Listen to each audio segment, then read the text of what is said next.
आपके अकॉर्डिंग एक शादी में कौन ज़्यादा कलेशी होता है, लड़का या लड़की? जैसे जो महिलाएं शादी के बाद अपने पति से बहुत ज़्यादा झगड़ा करती है, तो क्या लगता है मेन आपको रीज़न क्या लगता है? गांव की लड़कियां ज़्यादा झगड़ा करती हैं, शहर की, आपको कैसा लगता है? तो ऐसे में हम कई ऐसे केसेस भी देखते हैं जिसमें लड़कियां बहुत ज़्यादा झगड़ालू होती हैं, जो मतलब अपने हस्बैंड को तंग करती हैं। कौन ज़्यादा झगड़ा करता है, हस्बैंड या वाइफ? हाल में मेरा भी ब्रेकअप हुआ है तो मतलब वो मिसअंडरस्टैंडिंग की है। तो कहीं ना कहीं वुमेन ना उस चीज़ का मिसयूज कर रही हैं। नमस्कार, इस वक्त आप देख रहे हैं द पब्लिक रिपोर्टर और मैं हूं आपके साथ लक्षिता अरोड़ा। तो आज हम लोगों से ये पूछने वाले हैं कि शादीशुदा ज़िंदगी में कौन सबसे ज़्यादा कलेश करता है, हस्बैंड या फिर वाइफ? आइए फिर बातचीत करते हैं। आपके अकॉर्डिंग एक शादी में कौन ज़्यादा कलेशी होता है, लड़का या लड़की? आई थिंक फूफा जी फॉर श्योर। हस्बैंड और वाइफ में से बताना है। I think the bride. क्यों? यार वो ज़्यादा टेंशन लेती हैं। I am an anchor, I mean, ठीक है, I know all the brides and the grooms, so I feel like वो थोड़ा सा ज़्यादा लेते हैं टेंशन। कलेशी होती है वाइफ। या तो इसलिए वो थोड़ा सा मन जाती हैं, they don't want to be, they just kind get to be. अच्छा, आजकल हम ऐसे देख रहे हैं कि डिवोर्स के केसेस बहुत ज़्यादा बढ़ गए हैं, तो ऐसे में आप इसको कैसे देखते हैं? सो बेसिकली बोला जाता है ना कि लाइक हम ऑलवेज बोला जाता है कि भाई गलती कहीं ना कहीं लड़की की ही होगी, बट मेरे अकॉर्डिंग जो गलती होती है ना वो दोनों तरफ से होती है, क्योंकि एडजस्टमेंट दोनों तरफ से नहीं होता। अगर दोनों तरफ एडजस्टमेंट हो जाएंगी तो डाइवोर्स केसेस होंगे ही नहीं। तो बेसिकली आजकल के टाइम में ना, जहाँ पे पहले लड़कियां एडजस्ट करती थी ना, आजकल के टाइम में वो चीज़ कम हो गई है। आजकल में क्या होता है कि बेसिकली छोड़ क्योंकि वुमेन एम्पावरमेंट बहुत ज़्यादा बढ़ गया आजकल। कुछ भी लॉज में सब लोग वुमेन्स के ज़्यादा सुनने लगे हैं। तो कहीं ना कहीं वुमेन ना उस चीज़ का मिसयूज़ कर रही हैं, जिसकी वजह से ना डाउरी केसेस हो जाते हैं, या आपके जो मतलब कि उसके बाद जो वो डिमांड्स करती है ना आफ्टर डाइवोर्स, वो बहुत ज़्यादा बढ़ गई हैं। एलिमनी की जो डिमांड। बहुत ज़्यादा एलिमनी बहुत ज़्यादा बढ़ चुकी है। तो इसीलिए ना कहीं डिवोर्स केसेस ना, कहीं आजकल तो लड़कियां वैसे मैरिज भी फॉर इसलिए करती है कि भाई हाँ अच्छा लड़का है, सेटल्ड है तो ठीक है, हाँ है। अगर वही देखते ना, अगर एडजस्टमेंट करने को तैयार नहीं, क्योंकि अप डाउन तो आते रहते हैं। अगर आज कोई आपके अच्छे घर में मैरिज हो जाती है, कल को कि नहीं पता सर्कमस्टांसिस का, वो डाउनफॉल भी हो सकता है। लेकिन वहाँ पे एडजस्टमेंट नहीं होती। वहाँ पे अगर डाउनफॉल हो गया, क्योंकि वो अपने एक्सपेंसेस को कम नहीं कर सकती लड़कियाँ आजकल। तो यही है। तो ऐसे में हम कई ऐसे केसेस भी देखते हैं जिसमें लड़कियां बहुत ज़्यादा झगड़ालू होती हैं, जो मतलब अपने हस्बैंड को तंग करती हैं, ऐसे भी। एग्जैक्टली, तो उसमें मेल पर्सन के लिए इट्स बेटर कि डिवोर्स अगर देना चाहते हैं तो इट्स जैसे जो महिलाएं शादी के बाद अपने पति से बहुत ज़्यादा झगड़ा करती है, तो क्या लगता है मेन आपको रीज़न क्या लगता है? मेन होता है फैमिली इश्यूज, एडजस्टमेंट्स। क्योंकि समटाइम्स होता है कि फैमिली, और आजकल की मैं देख रही हूँ जनरली आजकल फैमिली बहुत एडजस्ट करने लग गई हैं as compared to the previous one. ठीक है, जब हमारी मदर मैरिज करके आई थी तब इतनी एडजस्टमेंट्स नहीं होती थी फैमिली की तरफ से, इन लॉज की तरफ से। लेकिन आजकल इन लॉज ज़्यादा एडजस्ट करते हैं, लेकिन लड़कियाँ नहीं कर रही हैं आजकल एडजस्टमेंट। और उनको वही होता है कि आजकल पता है सबसे ज़्यादा क्या हो गया है कि लड़कियाँ इंडिपेंडेंट हो गई है। मेन रीज़न ये है आजकल। second thing is age factor, because after 26 अगर शादी करी जा रही है तो इसमें ये प्रॉब्लम आती है कि उन्हें सब कुछ पता होता है उस टाइम पे कि हमें कैसे रहना है, अपनी लाइफस्टाइल क्या है, और वो इन लॉज की जो फैमिली होती है वो दे नहीं पाती है। तो like girls want always own right and freedom, और वो मिलती नहीं है। अगर दोनों तरफ से चीज़ें सेटल डाउन रहे तो आई डोंट थिंक सो कि ऐसी कोई प्रॉब्लम आएगी। बट जो बिगनिंग है, स्टार्टिंग के 3-4 ईयर्स, इसमें ऐसा केसेस ज़्यादा होता है। आफ्टर अगर 10 ईयर्स 12 ईयर्स ऐसे अगर आगे बढ़ जाते हैं तो उस केस में फिर मैनेजेबल है।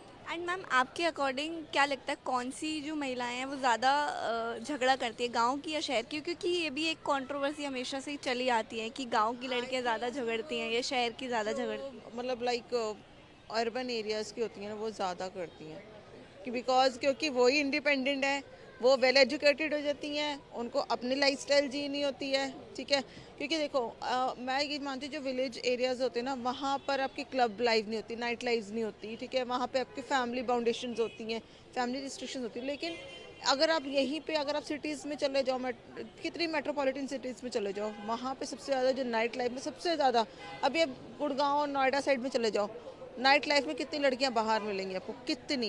Like I am seriously staying with my family, मैं अभी स्टिल अनमैरिड हूँ, बट मैं अभी भी, मेरे को अलाउ नहीं है कि घर से बाहर निकलना नाइट में। ठीक है, लाइक अभी भी मैं अपने फ्रेंड्स के साथ आई हूँ, लाइक हमें अकेले तक अलाउ नहीं होता, तो पता नहीं, आई डोंट नो वाई, कि ऐसे कौन सी मतलब फीमेल्स होती जो इतनी फ्रीडम फ्रीली चाहिए होती, इनको मेरे को नहीं समझ में आता।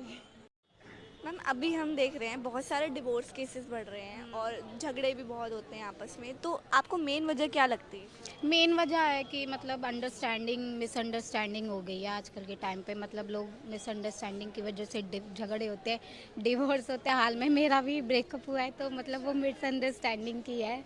तो बस यही कहना चाहूँगी कि अगर हम है एक दूसरे के साथ को समझना सीखिए, ठीक है। सामने वाली की क्या सिचुएशन है उसको समझिए, और मतलब कोशिश करिए कि रिश्ते को तोड़ने से बेहतर है कि उसको जोड़े रखे।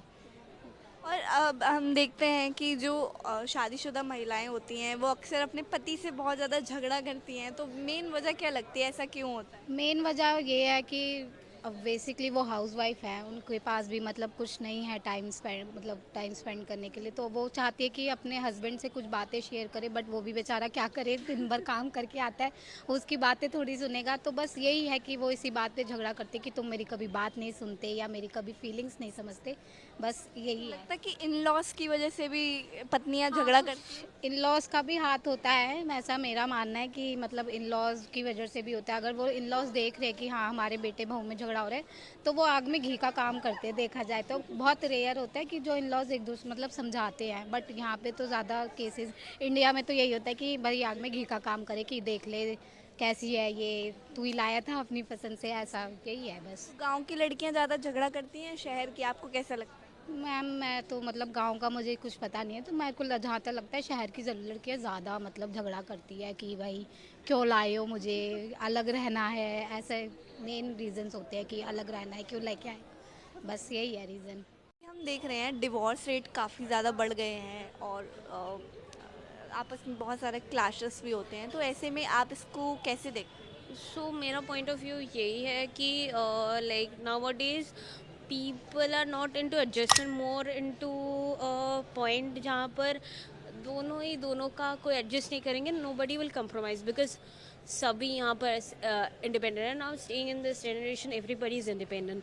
सो कभी कभी क्या होता है, पीपल दे फॉरगेट टू, लेकिन if you are in love you need to adjust also. सो वही चीज़ों के लिए like and relationships are taken for granted nowadays. And honestly speaking from my point of view, like though my age is not there like yet to get married, but as a working woman I'll say that if you love a person you should know how to adjust. So divorce cases तभी कम हो सकते हैं कि if दोनों ही थोड़े loyal towards या adjust करना सीखे। एंड मोर ओवर मुझे लगता है कि नाउअडेज अपॉर्चुनिटीज़ बहुत ज़्यादा है। हमारे जनरेशन में लेफ़्ट एंड राइट स्वाइप ज़्यादा होते हैं rather than like staying with the person rectifying it. So अगर ये ऑप्शन पसंद नहीं हो, we have a swipe, okay fine, left swipe करो, let's jump, rather than staying with the person जो है नहीं, जो हम लोग की मम्मी पापा के जनरेशन में होता था। So people should like though I am from this generation being a Gen Z, but I feel कि ये बहुत इंपॉर्टेंट होता है। You should learn how to adjust instead of doing left and right swipe. अच्छा, कौन ज़्यादा झगड़ा करता है, हस्बैंड या वाइफ? नो ये कोई थिंग्स नहीं है कि कौन ज़्यादा झगड़ा करता है, हस्बैंड या wife. It depends on the situation. But हाँ कभी कभी होता है कि एक सिचुएशन सिर्फ एक साइड से नहीं होते हैं, दोनों की इक्वली गलती होती है, कुछ ना कुछ तो होता है। क्योंकि नाउअडेज एज आई से कि सबका ये थोड़ा सुन लो, it's not there, like have to give the answer on a fraction of second, and that's what happens. And अगर हम लोग हस्बैंड से पूछे तो वो ज़्यादातर यही बोलते हैं कि पत्नियां ज़्यादा झगड़ा करती हैं। वहाँ पर दोनों का मुझे life if you see my point of view, being a girl also मैं बोल रही हूँ दोनों का ही, क्योंकि like thinking way the way men think and way the womens are there, you can equalities are there, but there is a difference of like physicality and the thinking process also. हम लोग जैसे सोचते वो लोग वैसे नहीं सोचते, but you can put your self on their coat also, think the situation, and they can put you themselves in their our coat and think about the situation, that how they will react. Instead of thinking so much, people do have the decision, finally we can't be compatible, let's take a word. जो clashes होते हैं वो उसकी main वजह क्या लगती है, cause क्या लगती है? Same like they don't have a patience level of listening each other point of view. That's the biggest thing why the thing, okay fine, doesn't happen, because it's, you can see celebrities, and moreover the people are getting very much inspired from celebrities also, whatever happening, the divorces and then engagement and whatever it's going on.